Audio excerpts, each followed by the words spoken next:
Okay, so let's move to the second out here. So the team that you're wearing on your hat has had quite the past couple of weeks. 10 straight wins for them. They now sit at 17-13. Obviously, easy math. They were 7-13 heading into that. And this was a team that really was struggling on the offensive side. Like they really were struggling hitting. Now they have Carlos Correa back. He's back in the lineup. And this is now a team where, again, we can finally, I think, start to buy in a little bit more. We feel a little bit more comfortable about our preseason predictions. They're still fourth in the AL Central. It's crazy to me because you and I boasted so much about how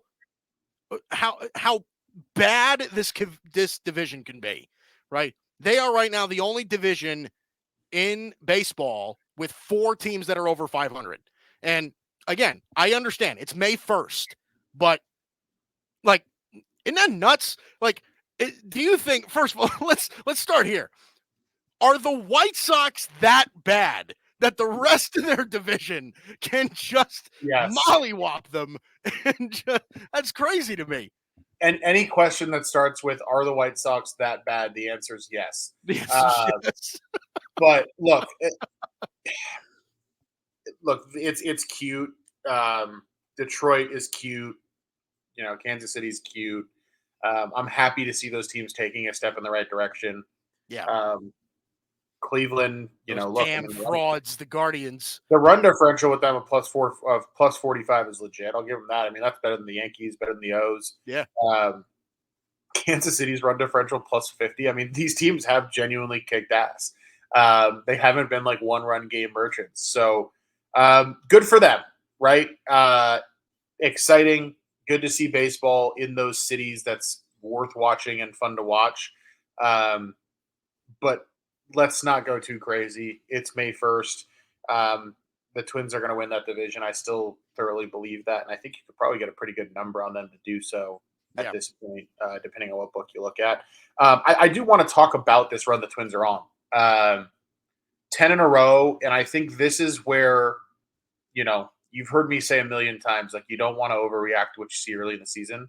Yeah. And this is, to me, just regression to the mean, right? Like, if I told you at the end of April, Twins are going to be 17-13, plus 15 run differential, you'd be like, yeah, okay. Yeah, I buy that. Yeah, sounds about right. You know what I mean? So that they kind of just, to me, they kind of just course corrected to where they were supposed to be. And it makes a ton of sense. Like, last 10 games, they played 3 with the White Sox, 4 with the Angels, 3 with the White Sox. That'll do it. You know what I mean? Yeah. So I think, it's fun. I'm happy to see the Twins start to figure it out offensively. I think this is, who they are is somewhere in between, but I think realistically they're a team that goes roughly 17-13 every month, finishes the season 15 to 20 games over 500, makes it as the division winner, but the 3 seed, and we'll see from there. Yeah. Funny thing about the Twins at the moment is that they are the league leader in Major League Baseball at the moment in K per 9. They're striking out guys. They're striking out 10.5 guys a game. And that's without Duran, who just came back. You want right? Yeah. So yeah. And listen, I want to see, because I actually haven't looked, but Pablo Lopez has a 4.83 ERA. See, that's what happens. I pick somebody to win a Cy Young, and their ERA hovers about 5. That's what happens. It's same thing with Aaron Judge, right? I picked Aaron Judge to win MVP. He's hitting 210. I can't catch a break. I gave you the answer with Tyler Glasnow at 14-1 preseason. So I know you did, but hey, you were also on Joe Musgrove too, and his start hasn't been fantastic either. Listen, you got to take a 50-1 shot every once in a while. He's right. He's really. Although, hey, you got the win today. Pitched a little better today, so. Yeah, see, there you go. But no, the Twins are interesting, man. And listen, this is what their lineup looked like before the season. This was what we saw their lineup as. If I can find it, there we go. Here we go. So this is what we were looking at. And just if you compare it to the rest of these rosters, right? it's just it is without a doubt the deepest and the most talented, right? Now, again, losing Royce Lewis was a big deal. Losing Carlos Correa for that bit of time, it was a big deal. But again, if they are, because you touch on, them playing 7 games against the White Sox and then 3 games against the Angels, you know, I understand those are poor teams, but just in relation to the 10-game win streak, I mean, 2 weeks of winning baseball is a lot to ask for in Major League. You got to like it's very easy. Even again, I mean, as poor as we believe that the Angels are, and as poor as we believe, obviously, how poor we believe the White Sox are, but you still have to not fumble for 2 straight weeks in order to take advantage of that schedule. I mean, how many times have we seen winning baseball teams completely lose it on a stretch where they should go 9-1 and they go 4-6? Yeah, I mean, the Dodgers did that like the other week, right? I mean, they Yeah. went 2-4 in a week where they saw the Nationals and Mets at home. It's baseball, man. You know what I mean? Like that's why, like, when we're halfway through April, you're hearing me respond to just about everything with "it'll course correct," because it will. Yeah. It's such a So numbers game. It feels like that's why I think like new age that don't you think that that's kind of why some of these older fans are getting bored of new age baseball, because everything, and it's just so pointed out now, where it's just like our buddy Tim Barnard of the Boston Sports Summit on the Grid says he hates nerds in sports, right?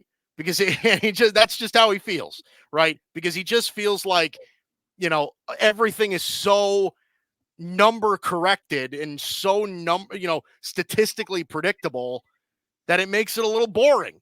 So, Mike, have you ever heard the saying, "If you don't have anything nice to say, you don't say anything at all"? yes, because that's where I'm at with people who are anti-analytics and anti-nerds in sports.